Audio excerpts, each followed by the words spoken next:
Mindseye is one of those games I had no idea what this game was about, and I had no idea it even existed. This game randomly started showing up on the PlayStation Store page, and I started to take notice of it. I added it to my wish list and thought maybe this game could be an option for one day in the future, but I have so many other games to worry about, and I didn't really think about this game again. That was until this game started showing up all over my YouTube and my TikTok ads. I mean, I couldn't get away from this game even if I wanted to. I began to become more and more interested in the game, but it never sucked me in completely. I mean, I didn't even know what type of game this was or what genre it fell into. Now, I stupidly decided to purchase this game on Amazon because I have adult money, and I got a physical copy of it delivered to my house.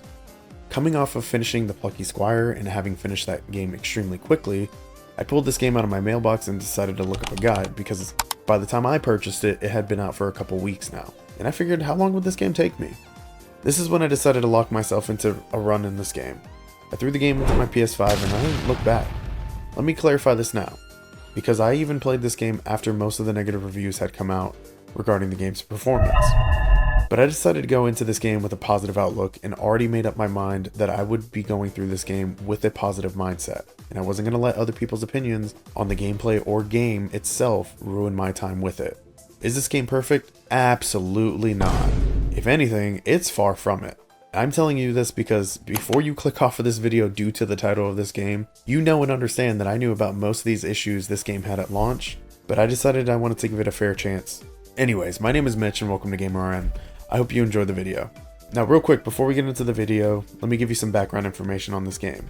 Because if you have no idea what this game is, well, neither do I. And I don't really know how to explain it either without telling you actual events from within the game. So let me tell you what I knew about this game before going into it. You play as Jacob Diaz, a former soldier who has moved to Red Rock, a futuristic metropolis that is run on machines. But he is here to discover the conspiracies behind the Mindseye, his neural implant, and the reasons for why it has caused fragmented memories. Now, before you sit there and think I knew a lot going into that, I actually read that off the back of the actual game box, so you're welcome. Past that, I really had no idea what type of game this was going into it. I didn't know if it was an action adventure, an RPG. I had no idea if there was going to be skills or have an open world. I mean, look, the game looked cool in the trailers, okay? It won me over that way. That's it. Like I mentioned in the intro of the game did not receive the best reviews, especially at the very beginning. To be totally honest, this was far from my favorite game, and I definitely had my fair share of problems with it, especially with the way it ran. I mean, there were plenty of times where this game was choppy and had felt like it was running at less than 30 frames a second, but I tried my best to look past that and gave the game an honest play. But with that out of the way, let's get into the Platinum journey. To start off the Platinum journey, I decided to look up a guide for the game. I found one on PowerPix and saw that this game would take me roughly 10 to 15 hours to complete. I didn't really want a short game like this right now, especially after finishing The Plucky Squire, which only took me 11 hours. But unfortunately, it is what it is. I originally picked this game up super late after work one night and launched it, but I ended up falling asleep on the couch and I never actually played the game. The reason I'm telling you this though is because 3 days later, when I finally had time to go back and play the game, I noticed when I started it up that I had already received my first trophy from the previous gaming session, I guess, through a different lens. I'm not exactly sure when I got that one, but I had it, so we're locked into the Platinum now. Jumping into the start of the game, we learn about Jacob Diaz and see some visions of his past and see a failed mission. There's not much context behind this part of the game, and there's not much given until later within the game. Now, we are given a job at Silvercorp, and our friend Seb managed to help us get hired into the company on the security team. We are originally given a job to track down another employee's movement since it seemed he was trying to sell some of the company's tech.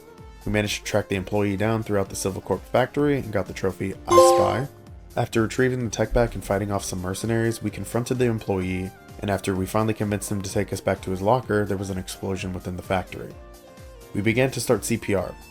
Yeah, I mean that. You actually have to do CPR in this game, and I was extremely confused, and it was stupid. Let me just say that. Anyways, after some time on the chest, we managed to get Rosk and save him, and got the trophy Raised Anatomy. We end up learning from this employee about 2 hackers who are being employed by Silvercorp's enemies, and after failing to save the first one, we managed to make it to the second hacker. And we actually managed to get her to safety for the trophy Robin Hood. Now, this game does have a couple combat trophies, and I can tell you now that I had been working on them from the very beginning, as well as there is some extra content within this game that you can manage to find and complete throughout the game. And I was completing them at the very beginning during the first few chapters, but I did also realize later on that they weren't really earning me anything nor contributing to any of the trophies. so I eventually quit doing all the side content altogether and focused on the main story. After saving the hacker, I got to meet Marco Silva himself, the man in charge of the Silva Corp Corporation, and the company I was currently being employed by.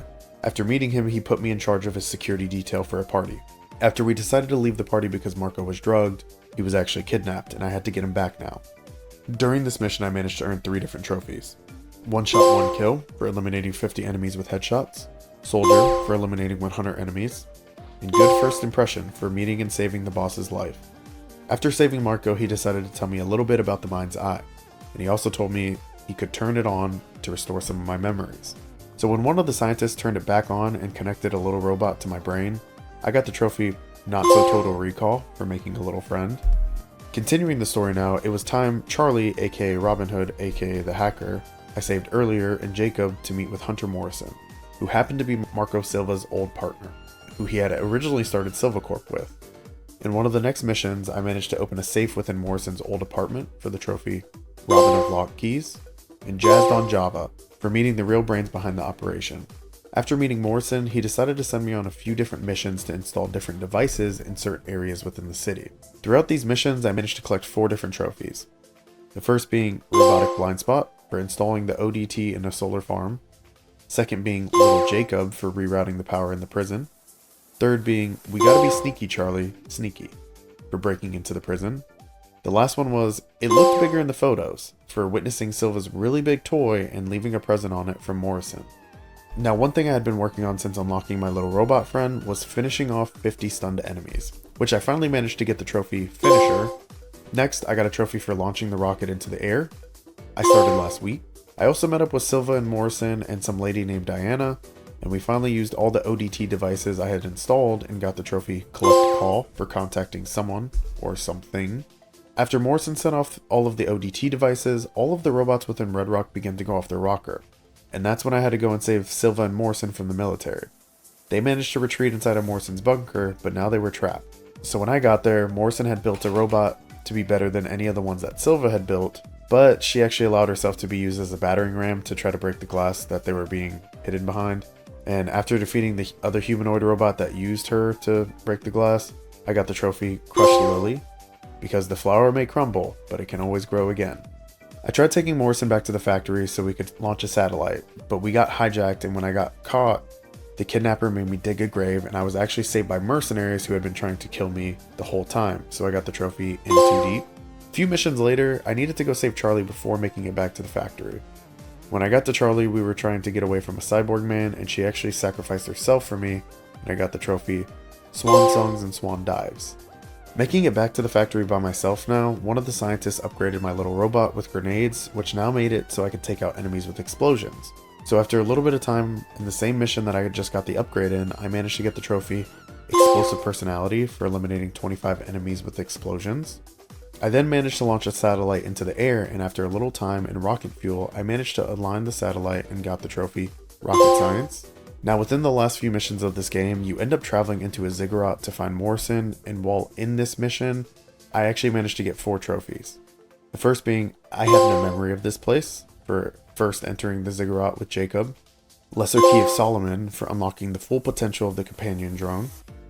Xeno-Archaeologist, for solving all the underground puzzles. Bionic Malfunction, for taking down a bionic man and leaving a big mess. Now, finishing off the main story, I managed to collect the last main campaign weapon, which I honestly almost ignored and completely went past, but thankfully I didn't. And when I picked it up, I got the trophy Sticking Stones. At the end of the story, I got the trophy Sacrifice, for no one else dying. Now look, I finished the main story and I only needed to go back and get 1 trophy for the Platinum. So I immediately loaded up Chapter 10 and went back to fly the pincer drone through the air ducts without taking any damage for the trophy Smooth Flying. And with that came the Platinum Mindseye, and we were finally done.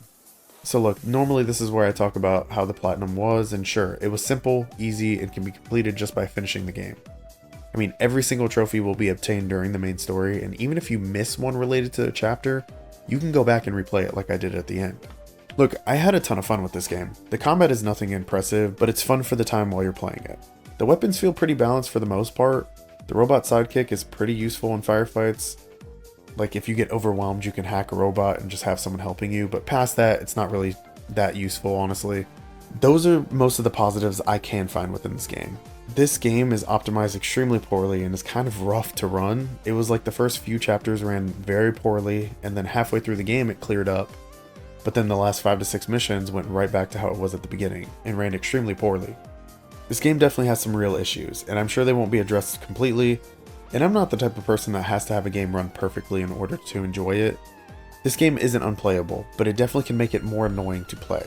I would rather you know these things at the beginning before making this purchase for this game and being upset, so just some things to consider if you decide to look at this game. Also, the ending for this game absolutely sucked. I mean, the last mission, it literally, the trophy's called Sacrifice, things happen, and then it literally just cuts to the credits. So, stupid. What do I know? But anyways, that's my Platinum review for Mindseye. If you enjoyed the video, feel free to hit the like button and subscribe. Comment any games or series of games you want to see me Platinum or 100%. Thanks for watching. I'll see you in the next one.